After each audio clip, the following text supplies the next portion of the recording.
Well, good. Thank y'all for coming. Especially thank you, young man. Yeah. Thank you, Doc. Thank you. Okay.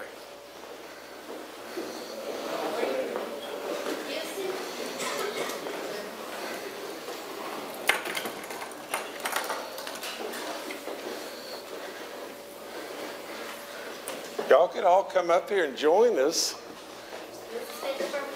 No, not yet, not yet. Let me talk just 1 second. Truly an historic day. You know, if you just think about this, this does a lot of things, and I'll get into that just real briefly, but for decades, this has been something that a lot of people would have really loved to have seen passed and seen become law. I think the number is like 1.5 million acres of West Virginia that this opens up, public acres, that opens up for the ability to be able to go hunting on Sunday. Now, for our residents, that's great, is it not? I mean, that's just phenomenal, and we're really happy about that. But there's another component to this, you know, and it's just this, is people drive right through West Virginia on their way to Ohio or wherever it may be to be able to hunt on Sunday. We lose those dollars and everything because they want to hunt the entire weekend. And we have an incredible, incredible wildlife and incredible deer herds, and everything is just growing leaps and bounds. I mean, for crying out loud, I was in a bow stand on a ground blind, and at one point in time last year, I had a bear underneath the blind pushing up on the floor where my feet were. So you know, our bear population has exploded. There's just lots and lots and lots of wonderful opportunities within West Virginia that's being managed so greatly by this young man and a lot of people underneath him.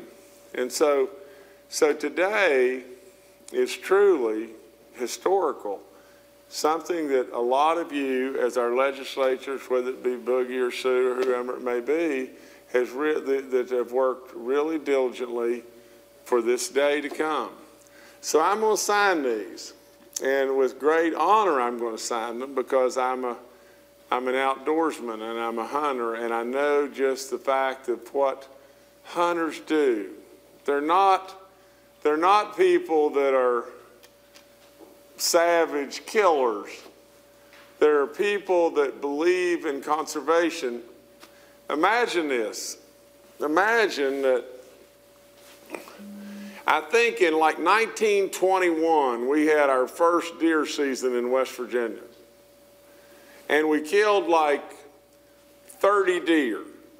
And I'm going to be a little off on my numbers, but I'm not going to be far off. So then in 22, 23, and 24, we had no deer season. And then we opened it back up, and then all of a sudden we had a deer season to where we killed 112 deer. You know, all the time when I was growing up, you never hardly saw a deer in southern West Virginia in a lot of our counties. If you were in Wyoming County or McDowell County or whatever, you never saw a deer. And then all of a sudden, we developed, there was a point in time in 1976 that I decided to go spring turkey hunting. I had never in my life seen a turkey.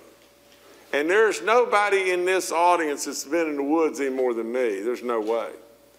Because I've followed a bird dog all over the place, and I've squirrel hunted on every mountain, and I've done everything you could do within our state. Now, in 1976, I decided to go spring turkey and never, ever seen a wild turkey in my life. And I went up in Monroe County, and it was drizzling rain on the opening day, and all of a sudden it started to get daylight, and down over the hill a turkey was gobbling like crazy, and I thought, my gosh, this is the most unbelievable thing I have ever heard in my life. And then I chirped a little bit on my little box call, which I had no clue what I was doing, and it went completely crazy. And then all of a sudden it kept getting closer and closer and closer, and truly, I was lying on my belly with a gun underneath me behind a log, and the turkey was so blooming close to me, it was just roaring, but it was coming up behind me.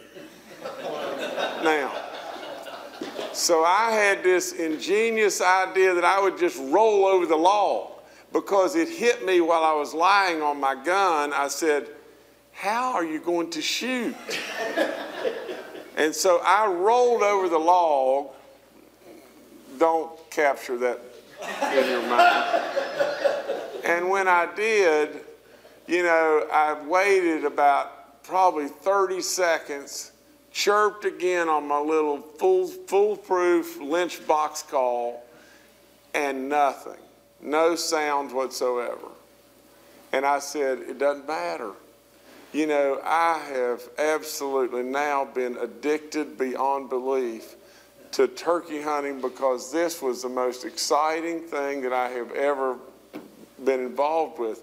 And then I turned my head like this, and the turkey was standing right there. And when I went to move my gun, it flew, and I shot, bam, bam, and down it fell, and it was a mountain that was straight down.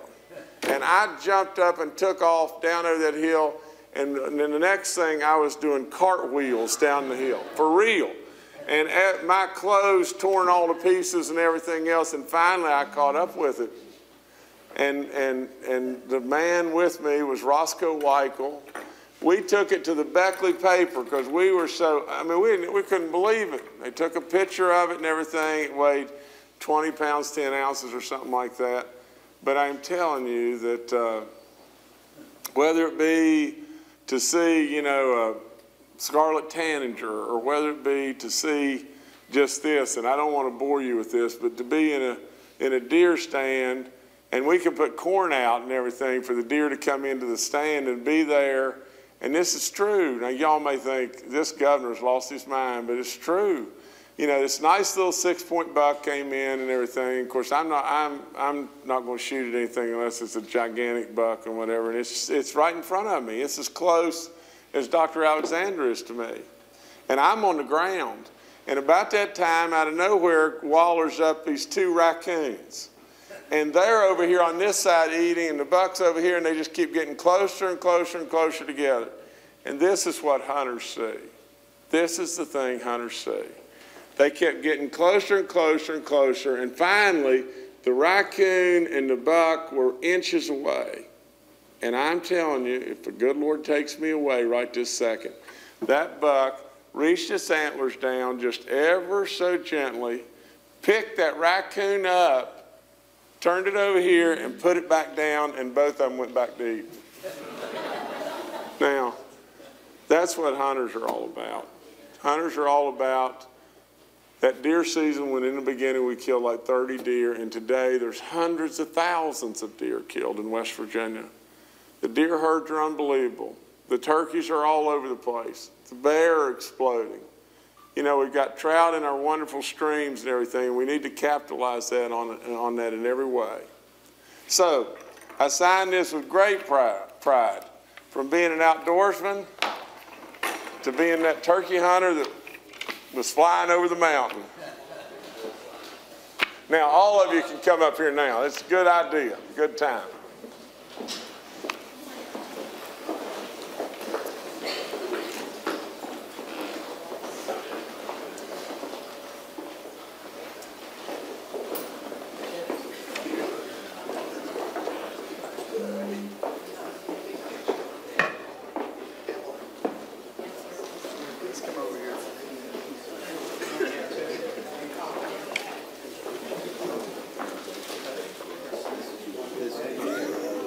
It's good. It is good.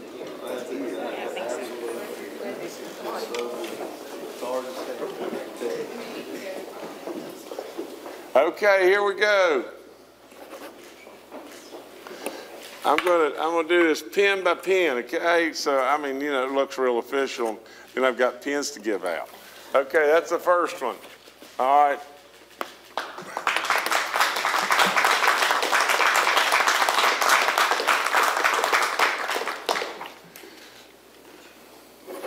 You know, when I was going down that hill, head over heels, I never would have had the wildest dream that I'd be the governor sitting signing this bill.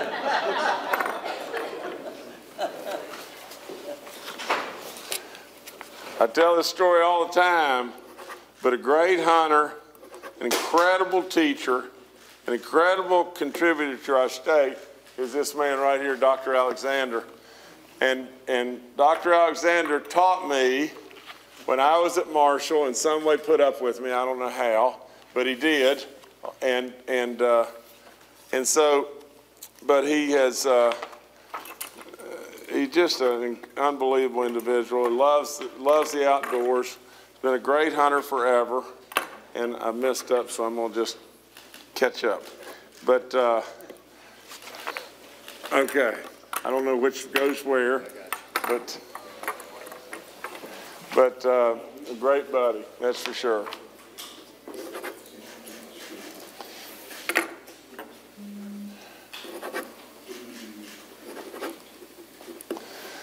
Okay. I'm giving you that for sure.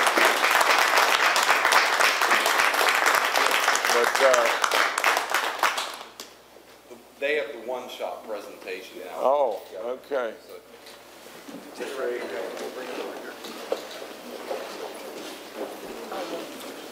Oh, man. Yeah. Well, listen, I'm going to get up for this. You don't need to bring that over. I'm over there. Oh, my goodness. Where is Mr. Adrian? Right here. How you doing, sir? Good to see you. Would you like to tell the governor what we have here? I sure will. Well, Governor, what we have here, as you're well aware, for the past 11 years, the governor's one-shot hunt has conducted an event on an annual basis, basically for one purpose, and that is to raise money for the Hunters Helping the Hungry program. Sure.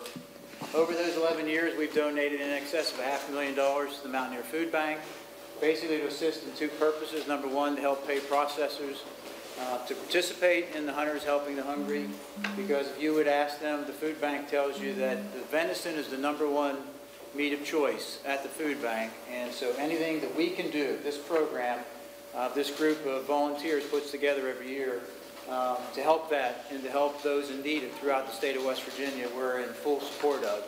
And these are hunters sincerely helping the hungry. So this year, we're happy to donate an additional $50,000 to the program, and we're honored for your presence here today so we can present that check to the food bank. Oh, thank you so much. Unbelievable. Unbelievable. Really good. Really, really good. This is another. I would like to see you at the hunt next year. All right, you got me there. Okay, that's good. That's good. Get that on your schedule. Let me just say this. This is just another stepping stone in all the goodness that hunters do across this great state, across our great nation and everything, for lots and lots. You know, these monies I'm sure are going to go for processing to be able to supply the food banks year round, you know, and so it's phenomenal. I mean, that's just all there is to it. It helps so many people. It touches so many lives. And that's really and truly what it's all about. So, you know, good work to a lot of people. A great day. A great day. Absolutely. And this man right here, Brother Steve, is absolutely, he's got our DNR, and he's got, honestly, the things we're doing from trout to quail to elk to on and on and on steroids. And so we're really moving there too. It's great stuff. So please give him a big round. I'm sure of that. And I'd like to just mention to you, and without goes without saying, Steve, that Emily Fleming and Wendy Green are the backbone of this entire program. We're just volunteer. They tell us where to be, what to do. They basically administrate this entire. So we thank them, because without them and the support of the director, we couldn't put this program together. So. Well,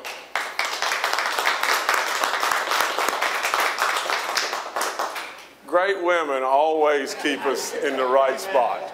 I mean, all we do is just waller behind. But again, congratulations to everybody. Great day. Thank you so much, all of you. Thank you for coming. It's great stuff.